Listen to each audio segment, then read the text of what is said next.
Suscríbete a nuestro canal TVC Play y activa las notificaciones.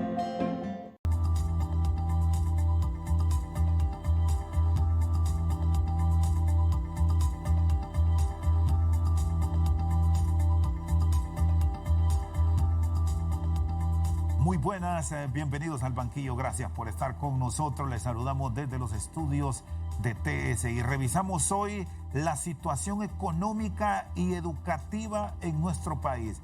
El vicerrector universitario y un reconocido economista en el país, don Julio César Raudales, con nosotros. Bienvenido, buenas noches, Julio. Es un enorme placer estar contigo en esta noche y con toda la teleaudiencia de Al Banquillo, Abnel Rosendo García. ¿Cómo está la situación educativa superior para las próximas horas? Hay una buena noticia en el área de la salud que hoy la ha hecho oficial la universidad y que aplica ya mañana.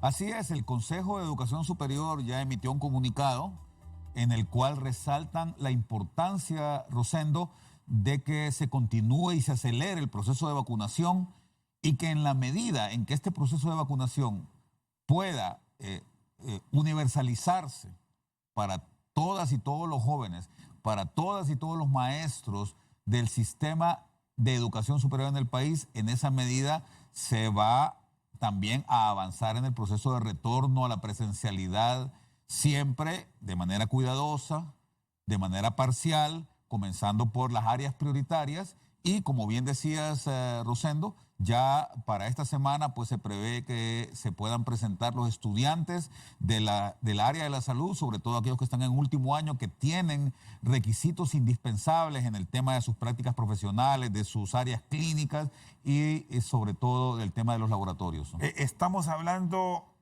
educación en el área de la salud, carreras como odontología, enfermería, medicina, microbiología, biología, y también química y farmacia y otras, ¿no? ¿Cómo se irá integrando el estudiantado y el personal? ¿Cuál es el diseño que se tiene? Porque están arrancando en el último periodo del 2021. Así es. Aquí lo fundamental, Rosendo, y esto es clave, repetirlo, subrayarlo, es que para que podamos retornar a la presencialidad de manera segura es indispensable avanzar en el proceso de vacunación, que se cumpla con el requisito de que todas y todos los estudiantes y profesoras y profesores logren las 2 dosis y además entender, Rosendo, que la presencialidad y que la normalidad no puede ser la misma que previo a marzo del año 2020, que ya no tiene ningún sentido, entendiendo las facilidades que nos da la ubicuidad en la educación, el hecho de que ahora existen plataformas muy fuertes que están diseñadas para el trabajo a nivel superior y que también existen en todas las universidades más modernas del mundo. Entonces no puede ser, Rosendo, que estemos pensando todavía en que las chicas y los chicos van a ir a la universidad como íbamos vos y yo. Vos mucho después que yo, porque sos bastante menor, pero que íbamos 4 veces a la semana, a la misma hora, a las 7 de la mañana a recibir la clase de inglés, a las 8 a recibir la clase de matemáticas, a las 9 a recibir la clase de historia de Honduras. Ya no podemos pensar de esa forma. Aquí lo lógico sería, Rosendo, y estamos trabajando en un protocolo en la Universidad Nacional Autónoma de Honduras, pero estoy seguro que también en el resto del sistema de educación superior, para hacer que los estudiantes vayan, por ejemplo, reciban su clase de inglés, por ejemplo, los lunes y jueves de forma presencial. Y cero pensar en aulas de 40, por supuesto, 30 la ventaja jóvenes que te da esto, Rosendo, es que te va a permitir entonces hacer una distribución más adecuada, más inteligente de las aulas. Ya vas a tener entonces aulas con 20, 25 estudiantes que van a ir 2 veces a la semana y otros 25 estudiantes que van a ir otras 2 veces en días distintos, ¿no? se había planteado, no sabemos si el Consejo Universitario ratificó, alumno que no tenga las 2 dosis o una, los que lograron vacunarse fuera del país con Johnson, no podrán asistir presencialmente. Eso sí está claro y no se negocia. Ese es un tema crucial, Rosendo, y quiero decir que la decisión la tomó el Consejo de Educación Superior y no el Consejo Universitario. El Consejo de Educación Superior, que preside el rector de la Universidad Nacional Autónoma de Honduras, aglutina a las 21 universidades del país. Hay que recordar que son 15 universidades privadas y 6 universidades públicas. Entonces, este Consejo de Educación Superior es el que emitió este comunicado y hace un llamado, no solamente a las autoridades para que profundicen el esquema de vacunación en el país, las 2 dosis, porque en Honduras solo tenemos vacunas que pueden inocularse en 2 dosis, ¿verdad? No tenemos la Johnson & Johnson, que es la única vacuna hasta ahora que tiene una sola dosis. Creo que hay una Sinovac también que tiene una sola dosis, pero tampoco ha venido acá al país. Hacer hincapié también de que para integrarse al proceso de clases presenciales es indispensable tener las 2 vacunas y se va a pedir como requisito el carnet de vacunación. Es a nivel de todos los campus donde hay estas carreras habilitadas que se abre esta posibilidad a partir de mañana. Hablamos de San Pedro Sula, La Ceiba, Tegucigalpa, o solamente es un ejercicio para las 2 grandes ciudades. ¿Qué han definido? No, la idea es que se puede realizar en todos los campus en donde tiene presencia las carreras de las ciencias de la salud en principio, ¿no? Pero evidentemente el reintegro va a ir siendo paulatino. Esperamos que ya para el 2022 se pueda tener ya el retorno a la presencialidad, pero hago hincapié en esto porque es muy importante, Rosendo y amigos de Albanquillo. Tiene que ser una nueva normalidad. Porque creo que uno de los elementos clave en esto, Rosendo, y que si se puede decir que fue positivo de esta experiencia negativa, terrible que hemos vivido, que ha cobrado muchas vidas en la pandemia, es el hecho de que queda demostrado que el proceso de educación puede ejercerse de manera virtual, de manera presencial y de manera híbrida. Que los 3 procesos son igualmente válidos y que un uso inteligente de todos ellos va a ayudarnos a desarrollar de mejor manera nuestro trabajo como profesores de educación universitaria. ¿Y cuál es la valoración que han hecho, Julio, en cuanto al personal ya con un título universitario que ha egresado en este nuevo sistema? Si comparamos con aquel que fue el común de la enseñanza nuestra, frente al que hoy se terminó graduando a través de la comunicación virtual, ¿es el mismo profesional o encontramos falencias en ello? Esa es una muy buena pregunta, Rosendo, y yo voy a ser muy honesto en contestártela. Mira, evidentemente las universidades no estábamos preparadas para este reto en el sentido de que no teníamos en general la conciencia clara de que la educación virtual, la educación ubicua es una realidad en el mundo y podemos aprovecharla de mejor manera. ¿Qué te quiero decir con esto? Te voy a poner un solo ejemplo. Yo soy profesor universitario. En el año 2006, la Universidad Nacional Autónoma de Honduras recibió una donación fastuosa, grandísima, tecnológica de parte del gobierno de Suecia, cuando estaba la cooperación sueca acá. Un proyecto muy grande que nos permitió tener tecnología de punta y que la Dirección de Gestión Tecnológica de la universidad tuviera la posibilidad de proveer una plataforma de internet muy sólida para estudiantes y profesores. Y se aprovechó. Recuerdo que en aquel tiempo, te estoy hablando del año 2006, 2007 por ahí, nos dieron un curso y nos llamaron a todos los profesores para que fuéramos a recibir el curso para poder aprovechar la plataforma. Como yo venía de dar clases también de algunas universidades privadas, en donde es obligatorio, y hay que reconocer esto, en algunas universidades privadas acá en Honduras, es obligatorio utilizar la plataforma. No voy a mencionar nombres de universidades para no hacer... Pero la autónoma no tenía... Entonces nos dijeron, profesores, vayan a recibir el curso para que utilicen la plataforma. Es una plataforma bonita, ¿verdad?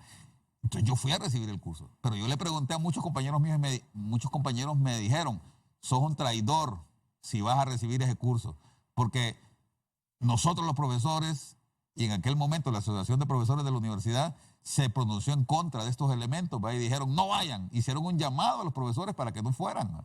Yo fui porque a mí me interesaba el tema, y recibí el curso y utilizaba mi plataforma para hacer mis clases, pero ¿qué pasó? La gran mayoría de profesores no fueron. Se desaprovechó esa gran Claro, oportunidad. pero la plataforma quedó ahí y ahí está, ¿verdad? Es una plataforma muy, repito, muy solvente, muy sólida y ahí está. Por suerte, entonces el año pasado que caímos en la emergencia, pues todo el mundo corrió a ver cómo aprendía a usar la plataforma en poquito tiempo para no quedarse sin dar clase, ¿verdad? Porque el que no sabía simplemente se le apartaba. Entonces, fue de esta forma que ya los estudiantes y los profesores poco a poco en este año y medio han ido aprendiendo, profundizando en el uso de la plataforma, que podría ser mucho mejor si hubiéramos aprovechado en aquel momento desde que comenzó el proceso. Muy bien, está con nosotros al banquillo el vicerrector universitario Julio César Raudales. Una pausa y ya regresamos.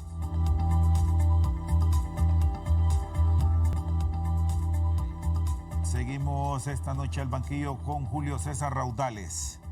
Todo esto de la universidad va a ser clave en los procesos educativos superiores solo si hay plata. Si se tiene un recurso primero para mantener al día a los maestros, porque hay que pagarles, plataformas interactivas con un sistema de internet de avanzada. Y la inversión a todas luces es clave. ¿Cómo manejar adecuadamente los presupuestos en un año que habrá mucha dificultad para el país? Y el reflejo es un presupuesto que para muchos va a ser difícil cumplirlo. Esa pregunta es sumamente importante, Rosendo, porque yo tengo que reconocer primero que el presupuesto que se nos ha otorgado a la universidad en medio de esta emergencia, de esta pandemia, ha sido tan escueto que únicamente ha alcanzado prácticamente solo para pagar a los profesores, ¿verdad? Y nos ha dejado entonces con serias limitantes para poder cumplir con una gran cantidad de compromisos. Hemos estado haciendo un gran esfuerzo. El rector Francisco Herrera Alvarado ha hecho gala de su capacidad, que el gobierno pueda comprometerse a transferirnos los recursos que tanto necesita la universidad para poder cumplir con sus objetivos, porque la universidad, Rosendo, y esto es clave, la universidad no solamente es formación. Hay que reconocer que ese es un elemento importante y que además es el más visible, pero la universidad hace 5 años, Rosendo, no se mencionaba en los grandes rankings de investigación científica en el mundo. Y ahora, gracias al trabajo que se ha venido realizando en la reforma universitaria, tenemos una universidad que aparece por primera vez en la historia entre las 1000 mejores universidades del mundo. Estamos hablando, Rosendo, que en el mundo debe haber por lo menos unas 80.000 universidades, por lo menos, me voy por lo bajo.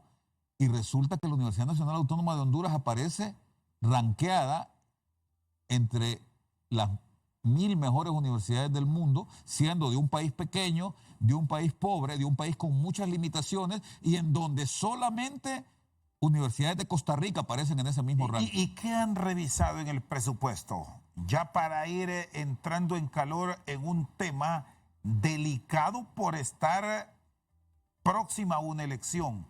¿Le están dando la prioridad en las asignaciones para tener un sistema robusto o es más de lo mismo? Mira, hay que reconocer, Rosendo, que a pesar de que la Constitución de la República es taxativa, 6%. mandatoria, dice, y te lo voy a decir muy claramente, dice la Universidad Nacional Autónoma de Honduras, dice el artículo 160, claramente, literalmente, deberá recibir una asignación no menor al 6% de los ingresos netos del gobierno, excluyendo préstamos y donaciones. Es decir, que no es el 6%, es el 6% o más. O sea, el mínimo es el 6%. El mínimo, el piso es el 6%, lo que establece la Constitución es el 6%, pero tengo que denunciar aquí, Chendo, que desde que se aprobó la Constitución en 1982, esto no se ha cumplido ni un solo año. O sea, en casi 40 años no se le ha dado a la universidad el 6% que le corresponde, ese mínimo que le corresponde. Y tengo que decir además que ha sido una cantidad en este periodo, en estos periodos ha sido una cantidad bastante inferior a ese 6%. Simple y sencillamente se nos dice, miren, esto es lo que les vamos a pasar porque esta es la plata que hay, ¿verdad? Y nosotros como autoridades universitarias hemos entendido, sabemos comprender, pero por lo menos sí estamos exigiendo actualmente que se nos cumpla con lo que se nos dijo que nos iban a dar. Pero el ¿Se problema es que podrá no se nos ha dado. sobrevivir en el próximo año con las asignaciones que quedarán ya programadas a final de este año, o deberemos esperar una reformulación del presupuesto para tener una mejora en el sistema educativo superior? Yo creo que si existe conciencia en todos los candidatos, sobre todo los que tienen mayores posibilidades de ganar las elecciones, que son 4, y me dirijo a ellos en esta noche, creo que es fundamental que retomen ese anteproyecto de presupuesto que ya está en el Congreso Nacional, que le hagan una revisión y que antes de las elecciones presenten una propuesta de cuál va a ser el presupuesto que ellos aprobarían en una posible reformulación si es que ganan las elecciones. Me parece que ese es un sentido de responsabilidad que deben tener las candidatas y los candidatos en este momento. ¿Qué áreas deben ser revisadas de un presupuesto que de momento muestra un crecimiento histórico de más de 20.000 millones de lempiras y con un nivel de endeudamiento histórico?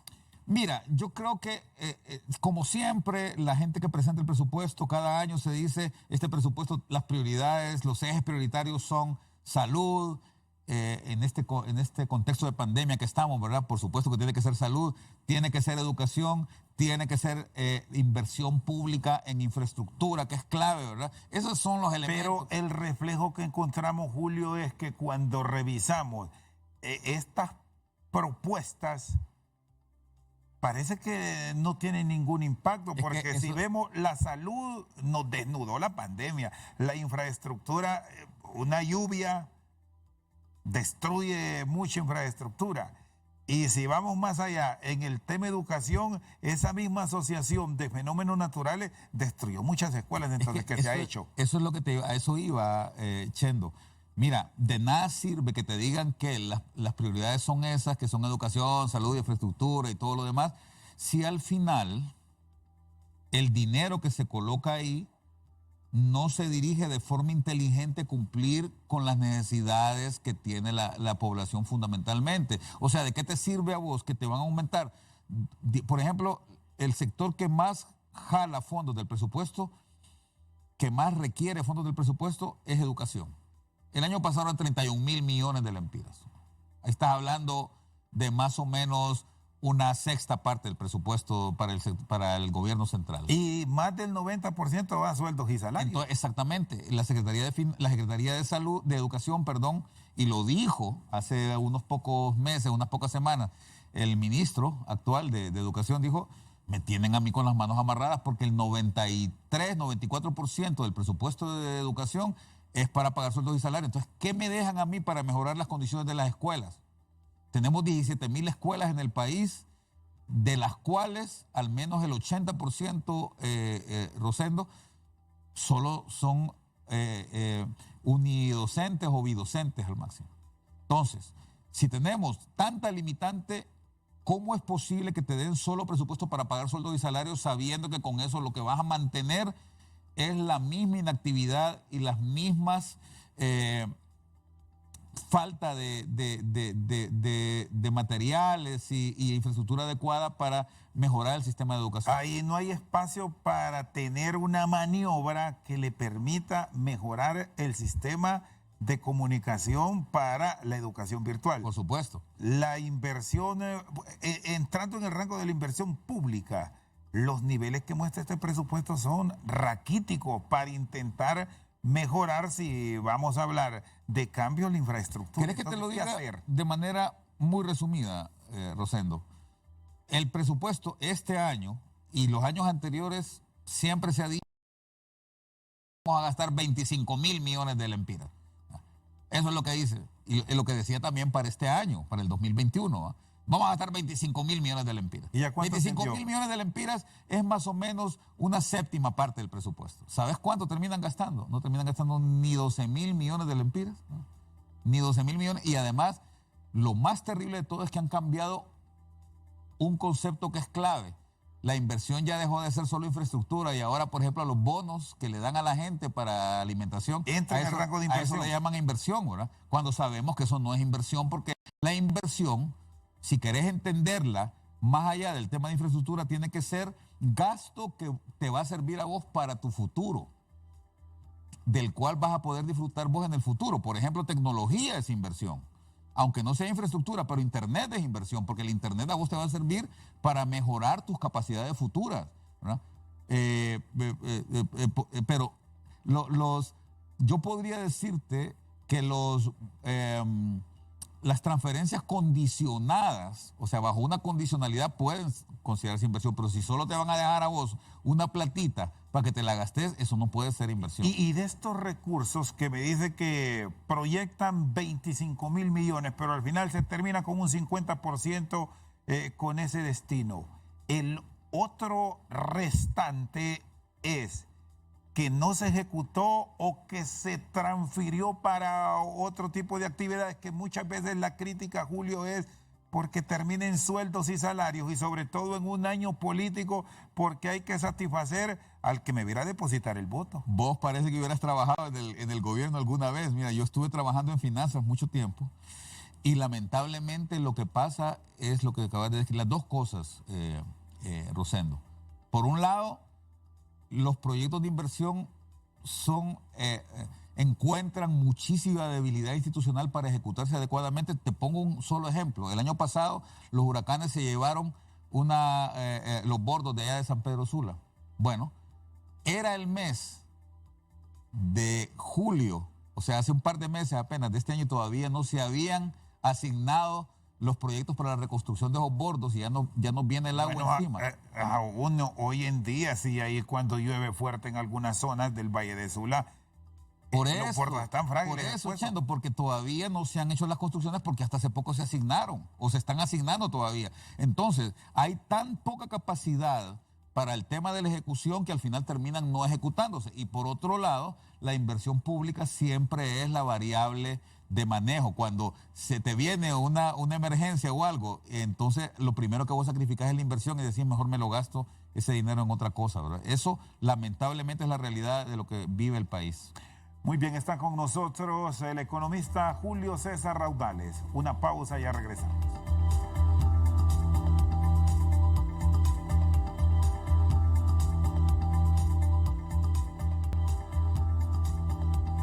Seguimos al banquillo con Julio César Raudales.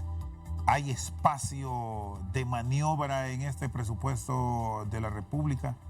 ¿O a qué nos enfrentamos el próximo año? Aquí hay dos elementos claves, Rosendo. El primero es que siempre en un año político lo del presupuesto es un albur. Es una formalidad, una simple formalidad presentar este presupuesto, porque está claro que el nuevo gobierno, sea del color que sea, aunque sea del mismo partido, lo que va a hacer es retirar ese presupuesto, ¿no? Y proponer una reformulación en base a las prioridades que defina esta nueva administración. Esto es lo que siempre ha pasado en el país.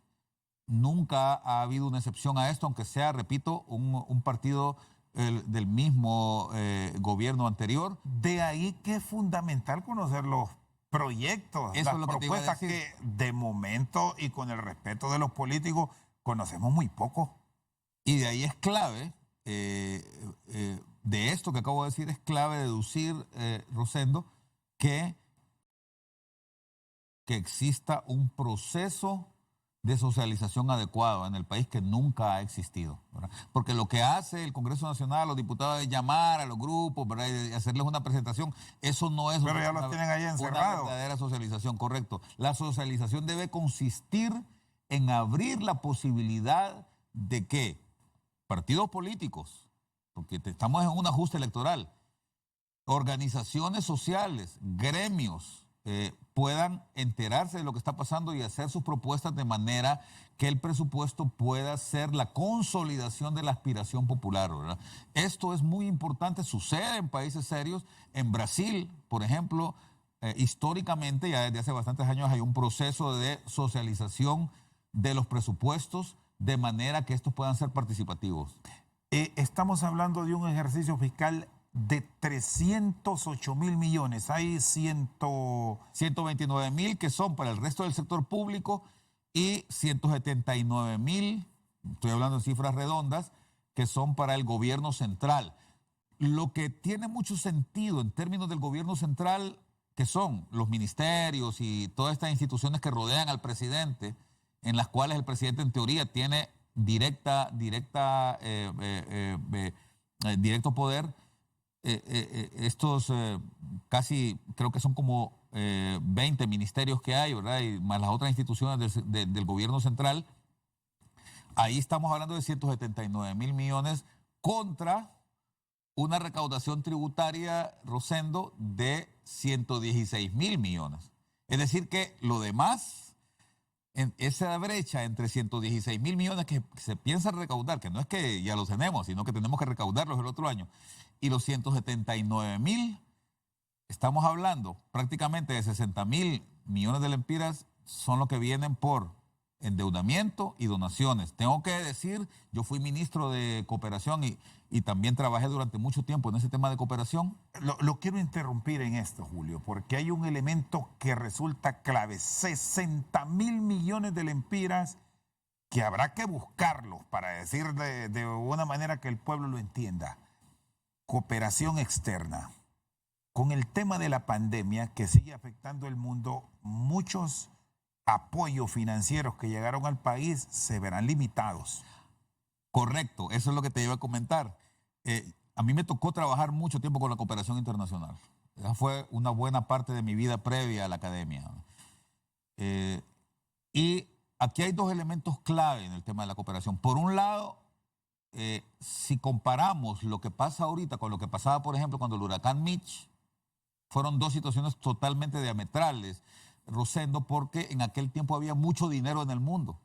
Estaba la famosa burbuja.com, ¿verdad? Los mercados financieros explotaban porque tenían y se concentraba ayuda para los países de la región que se habían visto afectados. Ahora es todo el mundo con la pandemia. Exactamente. Entonces, en aquel momento, como había exceso de liquidez en el mundo, no fue difícil para Honduras salir a buscar cooperación después del huracán Mitch y que toda la cooperación se volcara sobre Honduras.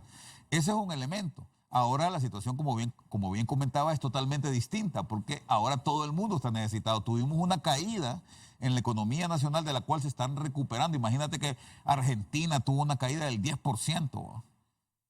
Latinoamérica tuvo una caída en general del 9%, que es igual a la que tuvo Honduras. Ahora la plata ya no está ahí para irla a agarrar, ¿verdad? Ahora está muy cara.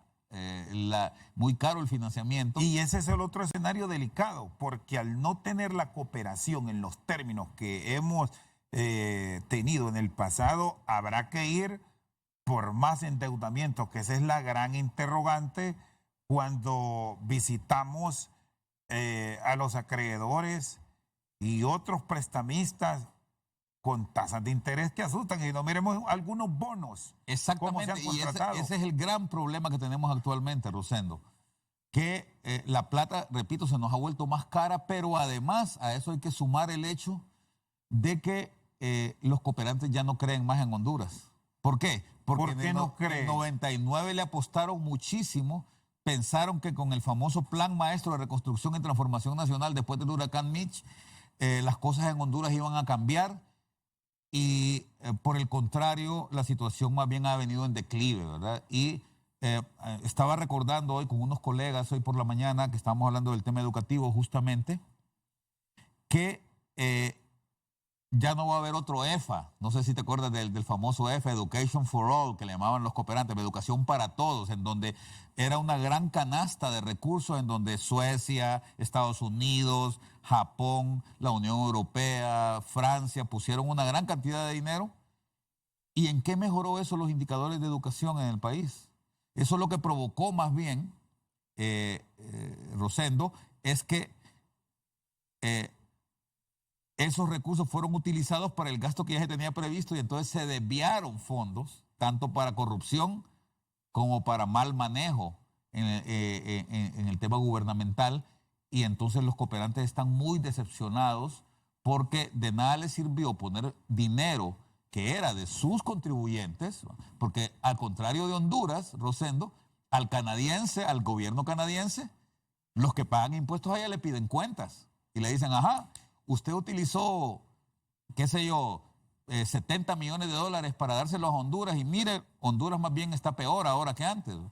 El contribuyente canadiense, el contribuyente alemán, el contribuyente español están pendientes porque son recursos de ellos. ¿Y eso qué tanto va a pesar en ese desprendimiento que tienen los cooperantes revisando lo que ha pasado con temas como la compra de hospitales, Es correcto. equipos médicos que no se han utilizado de una Exactamente. manera adecuada? Y mira, repito, los suecos, los canadienses pusieron 18 millones de dólares, Rosendo, para un programa para la prevención del chikungunya y el dengue, ¿verdad? Y ver que los indicadores no se mueven, entonces, ¿qué sucede? El cooperante te dice, ya no le voy a dar ¿Y más esto dinero. cuándo se afincó más a nivel de los gobiernos o de las administraciones en el país? Ha sido un proceso que se ha dado prácticamente en todos los gobiernos, pero hay que reconocer, Rosendo, que el mejor momento de la cooperación en el país fue después del huracán Mitch y durante la primera década de este siglo.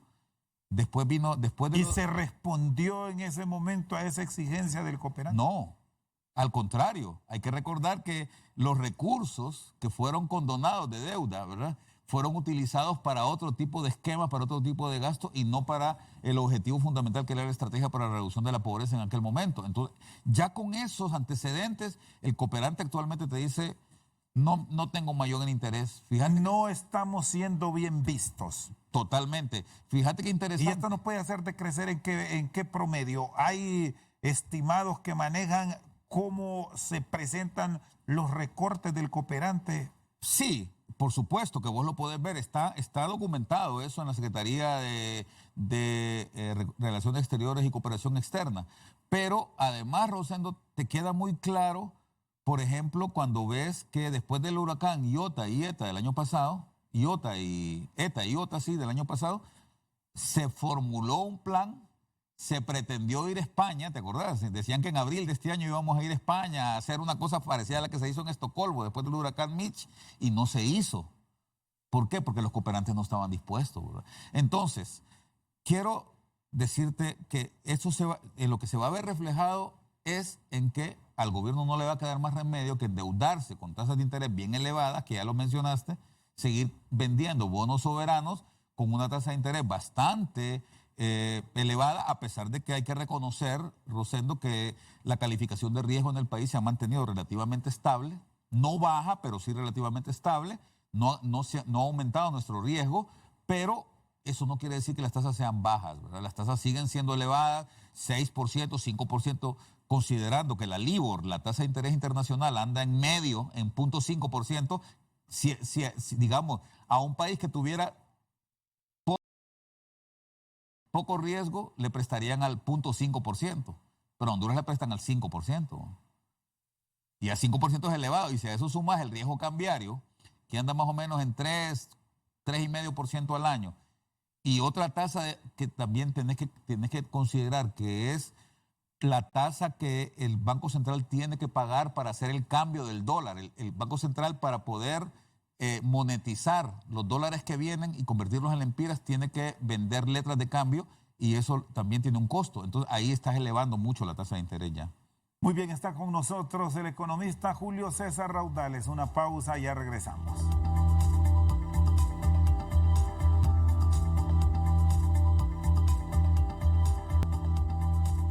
Seguimos al banquillo con el economista Julio César Raudales.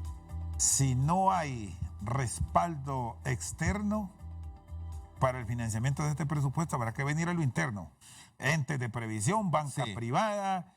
Aquí hay un elemento bien importante, Rosendo, yo creo que es bueno que la gente lo sepa, porque generalmente no se dice. Mira, el Banco Mundial, el BID, los organismos internacionales de desarrollo, que son los más grandes que funcionan acá, que son, repito, el Banco Centroamericano de Integración Económica, el BID y el Banco Mundial, hicieron un esfuerzo muy grande durante la epidemia, durante la pandemia, ¿no? Y le prestaron una gran cantidad de recursos al país. Es probable que esos fondos mermen en los próximos años, ¿no? Y vuelvan al nivel normal, ¿verdad? Que es lo que el Banco Mundial, por ejemplo, te presta 120 millones de dólares al año. Ahí estamos hablando de ¿qué? De 3.000 millones ponerle 3.000 millones de lempiras, ¿verdad? El BID son 150 millones de dólares al año. Estamos hablando ahí de ¿qué? 4.500 más. Ahí estamos sumando 8.000 millones entre los dos. Banco Centroamericano, que es el que presta más, ¿no? Te puede prestar 200 millones de dólares. Estamos hablando ¿de cuánto? De 5.000 millones. 5.000 millones. Entonces, entre estos tres organismos grandes, que son los que más prestan, ahí estamos hablando de cuánto entonces, Rosendo, de 10.000, 11.000 millones. Solo de los Leneca, 60.000. solo Leneca si se los come, si no le ponen atención. De los 60.000, ¿va? Que hablábamos, entonces solo estos organismos que son los que prestan más o menos barato, ¿no? Con tasas de interés bastante reducidas, estamos hablando de 11.000 millones.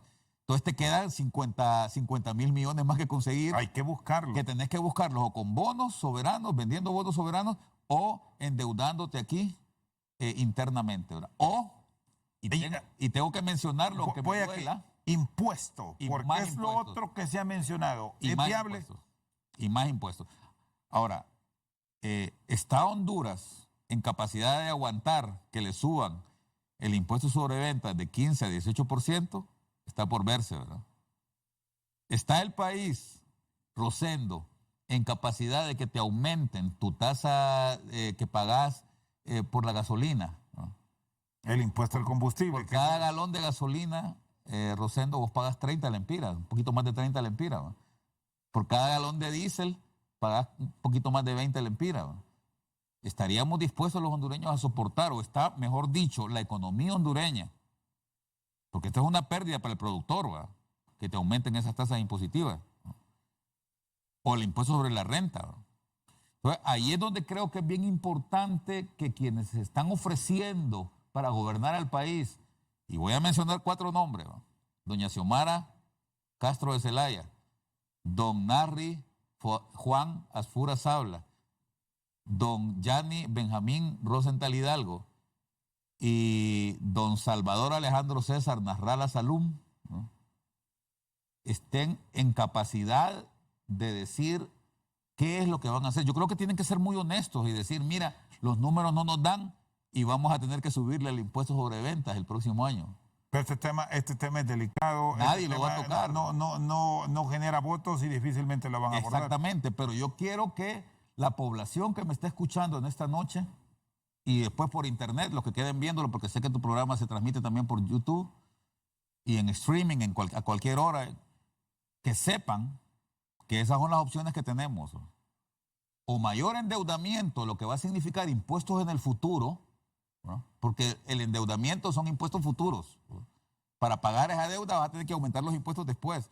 O mayores impuestos ahora y menos endeudamiento. Y el tema de la masa salarial que siempre está ahí en los renglones que dictan los organismos internacionales, ¿puede contribuir o esto es una falsedad más? Porque nunca hemos encontrado verdaderos programas para reducir los aparatos estatales. Al contrario, aquí vivimos creando y creando entidades para el favor político del que me apoyó hoy. Qué bueno que me preguntaste eso, porque al final esa es la otra variable fundamental. Fíjate, este año se espera recaudar 96.000 millones de lempiras, Rosendo. Dice el gobierno que va a recaudar un poco más. Ok, supongamos que va a recaudar un poco más.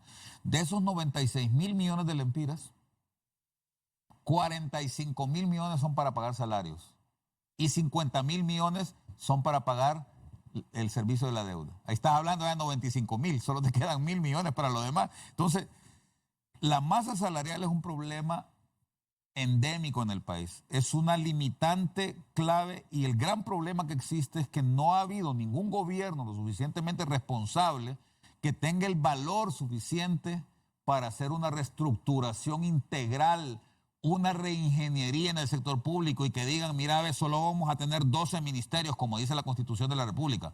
La Constitución de la República habla de al menos 12 ministerios. Pueden haber más, pero 12 ministerios es más que suficiente para un país tan pequeño. Y además, una cantidad de puestos que sea la necesaria, con cargos que sean desempeñados por las personas idóneas, adecuadas, y no estar manteniendo ese montón de paracaidistas que sabemos que han existido históricamente en el país. Llegó el momento para darle el tiro de gracia a las comisiones, porque aquí también estamos llenos de comisiones interventoras. Pero no solamente comisiones, también una gran cantidad de oficinas que duplican el esfuerzo. Por ejemplo, InvestH, ¿verdad?, hace el trabajo que debería de hacer el Ministerio de Obras, que antes se llamaba Soptravi, ahora INSEP se llama ahora sí. Por ejemplo, ahí hay una duplicidad y tenés a ingenieros que trabajan en INSEP ganando, Rosendo, te lo digo con conocimiento de causa, ganando 15,000 empiras, y tenés en la otra, en la PPP, en la APP, ¿verdad?, en InvestH, ingenieros ganando 60,000 empiras y duplicando el esfuerzo. Y eso, te estoy dando un solo ejemplo, ¿verdad? Pero existe una gran cantidad. Los famosos fideicomisos que manejan los bancos para el tema del bono Vida Mejor, para el tema de los créditos que da Banprovi, todo este tipo de cosas, ¿verdad? En los bancos tenés entonces unidades ejecutoras ganando una buena cantidad de dinero con los impuestos de la gente, Chendo, y haciendo el trabajo que deberían estar haciendo la gente en los ministerios, ¿no? Entonces, esa duplicidad es la que está provocando un ahogamiento en el tema presupuestario. Bueno, estamos cerrando, Julio. Hay una institución que le mete presión a este presupuesto y la tendencia que va en el 2022 con nuevo gobierno es la misma. Empresa Nacional de Energía Eléctrica. El gran dolor de cabeza del Estado hondureño. Si eso se corrige, podríamos tener una respiración mejor. Y quiero decir algo, Rosendo. En el año 1998, cuando el gerente de la Empresa Nacional de Energía Eléctrica era el ingeniero José Manuel Arriaga Yacamán, a través del proyecto 7 Ciudades, con una inversión de 68 millones de dólares, se logró reducir las pérdidas del ENE al 19%. Pero luego vino el otro gobierno. ¿Fue cuánto mejor estuvo en la administración de Flores? Sí, y luego vino el otro gobierno y echó por el caño el trabajo que se había hecho con aquel famoso proyecto que yo sé que te acordás, que se llamaba 7 Ciudades, para mejorar el tendido y hacer más eficiente el tema de las pérdidas por robo, utilizando tecnología tradicional. Luego vino en el gobierno de Zelaya la abogada Rixi Moncada y también utilizando, creo que fueron, no recuerdo bien, pero creo que fueron como 40 millones de dólares, ¿verdad? Compraron tecnología de punta, ¿verdad?, y redujeron las pérdidas del 28% al 20%. Pero vino luego el golpe de Estado y el problema político y luego se perdió absolutamente todo ese esfuerzo que se había ganado. Entonces la pregunta es, ¿qué necesidad tenemos nosotros de contratar a un ente externo para que nos venga a realizar un trabajo que ya está comprobado que podemos hacer internamente? Lo único que necesitamos es darle continuidad. Y eso es lo que no se ha hecho y por eso estamos en esta situación. ¿Es recuperable? ¿Se puede salvar aún con estos procesos de intervención? A mí no me cabe duda que se puede.